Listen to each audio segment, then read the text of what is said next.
طبعا كلنا نعرف احمد مالك ونعرف الجيل الجديد كله، ولكن من انجح الناس في الجيل الجديد هو احمد مالك. ففي حلقه النهارده هنتكلم عنه وهنعرف ليه احمد مالك اذكى واحد في جيله وازاي قدر يوصل للي غيره لسه بيحاول يوصل له. أحمد مالك اتولد في مدينة القاهرة سنة 1995، وبدايته الفنية بدأت وهو صغير أوي بجد. كان في أولى ابتدائي وكان عنده 8 سنين. في الوقت ده شارك في إعلان مكرونة. بعد كده في سنة 2005 بيشارك في مسلسل أحلامنا الحلوة. في 2008 بيشارك في فيلم مفيش فايدة. في 2010 بيشارك في الجماعة وقدم دور حسن البنا وهو صغير. كان عامل الدور بجد على أكمل وجه، والناس من هنا بدأت تلاحظ أحمد مالك أصلا. بعدها في 2011 بيشارك في الشوارع الخفية بدور سعد داوود، وبرضه ناس كتير عجبها الدور ده، وأنا شخصيا عجبني الدور ده جدا وحبيت أحمد مالك من الدور ده. في 2012 بيشارك في مسلسل وفيلم، مسلسل مع سابق الإصرار بدور أحمد، وفيلم جدو حبيبي بدور برنس. في 2013 بيشارك في حكاية حياة وكان عامل دور حلو جدا مع غادة عبد الرازق.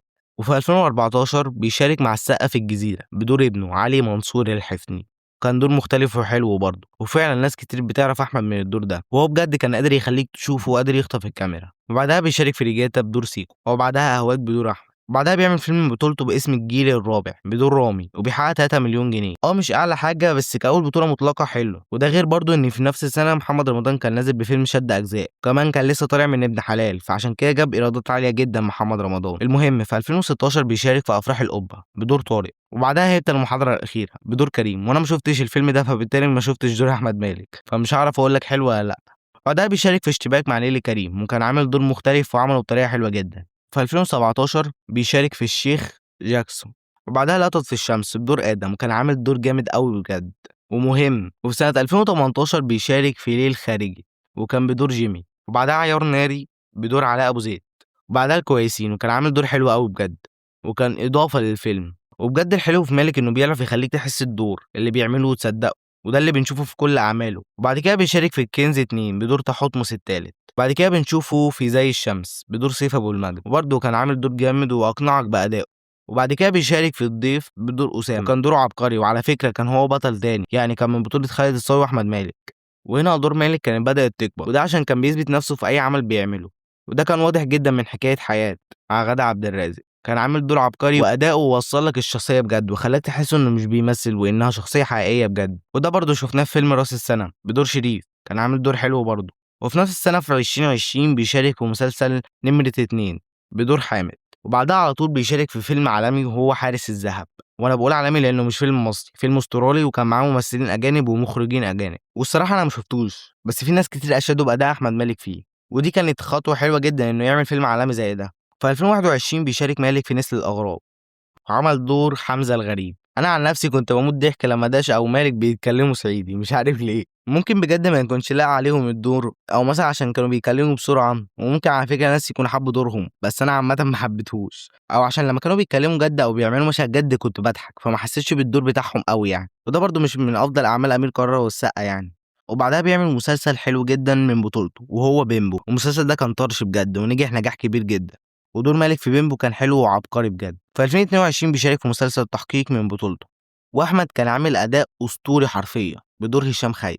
وفي السينما بيشارك في واحد تاني بدور جاسر، وكيرة والجن بدور ابراهيم شوكت، وانا عامل عنه حلقه، فلو ما شفتوش خلص الفيديو وروح شوفه حالا، اما لو شفت الحلقه فانت في القلب بجد. المهم انه بيشارك بعدها في السبحتين، معرفش انا قلتها صح ولا لا، بس المهم ان كان بدون ناظر. وبيرجع تاني يعمل مسلسل من بطولته مطعم الحبايب، وكان عامل دور مختلف وحلو جدا بدور صبحي، ونجح جدا المسلسل ده. وفي 2025 بيعمل فيلم 6 ايام مع آية سماحة، كان عامل دور يوسف، دور عبقري بجد حلو جدا. وبرضه انا عامل حلقة عن الفيلم ده، فلو ما شفتوش روح شوفه دلوقتي بعد الفيديو. وبعدها بيشارك في مسلسل حلو جدا، مسلسل ولاد الشمس من بطولته هو وطه دسوقي. وبجد احمد مالك كان عامل دور خرافي في المسلسل ده، وخليك تصدق بجد انه فعلا يتربى في ملجأ، وده اللي انت عايزه اصلا. لان انا لما بتفرج مثلا على ممثل وعامل دور واحد سكران لازم احس واشوفه سكران، ما ينفعش يبقى واحد سكران ويبقى فاهم او ماشي متزن او كلامه موزون، فانت فاهمني انا عايز اوصل لك ايه. فده اللي بيعمله احمد مالك. وكمان هو قال ان الفكره العامه بتاعت المسلسل فكرته، ولكن المؤلف مهاب طارق هو بقى اللي كتب بقى كل حاجه والشخصيات وكده. وبجد المسلسل ده كان من افضل المسلسلات في رمضان ونجح جدا، كان يستحق نجاحه ده بجد، لان مالك وطه دسوقي عملوا اداء حلو جدا.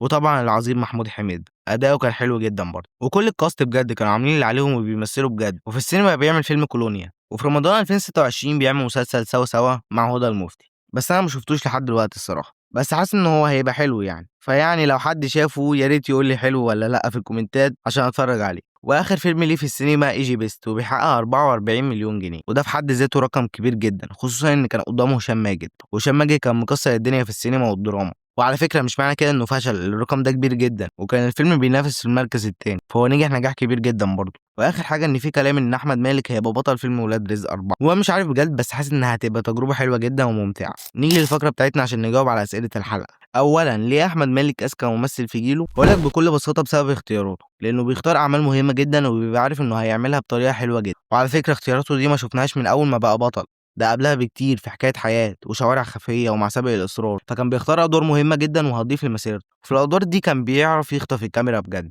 ويخلي الناس تلاحظه، ده برضه يخلينا نجاوب عن ازاي هو قدر يوصل للي غيره لسه بيحاول يوصل له.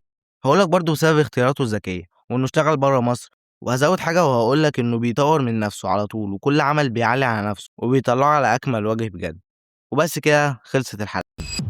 ملحوظة مهمة جدًا، جدًا، جدًا، الصورة المصغّرة للفيديو فيها طه دسوقي وأحمد داش، فمش معنى إني حاطط الاتنين دول يبقى باقلل منهم، أنا حاططهم لإنهم نفس الجيل، ولإن برضه مالك شارك مع داش في نسل الأغراب، وطه دسوقي في ولاد الشمس. وبس دي كانت لازم أوضّحها عشان ما تتفهمش غلط. نيجي بقى للمعلومة الدينية عشان المحتوى يبقى مفيد لو 1%، وهي إن عايز أقول لك يا حبيب أخوك إنك لازم تحافظ على صلاتك، لإنك لو حافظت عليها هي هتحافظ عليك. يعني إيه؟ يعني لو أنت حافظت عليها هتخلّيك تبعد عن حاجات غلط كتير، لإنك هتبقى دايمًا فاكر ربنا، يعني هتحافظ عليها هتدّيك راحة وبركة، وهتبعدك عن حاجات غلط كتير. فأنت تخلّي صلاتك الوقت اللي بتهدى فيه من كل ضغط، وتفصل شوية عن أي حاجة تعباك. عايز أقول لك إنك حرفيًا لو التزمت بس يومين 3 في المسجد هتلاقي نفسك بقيت أنت اللي مستني الصلاة، عايز قبل وقتها تتوضى وتنزل تقعد في المسجد لحد الإقامة. وبس يا ريت تكونوا استفدتوا، ما تنساش تصلي على النبي عليه أفضل الصلاة والسلام، وقول سبحان الله وبحمده سبحان الله العظيم، مش هتاخد من وقتك حاجة، وهتاخد أجر كبير كمان. وبس قولوا لي تحبوا إيه تبقى الحلقة الجاية، وما تنساش تعمل لايك واشتراك، وسلام.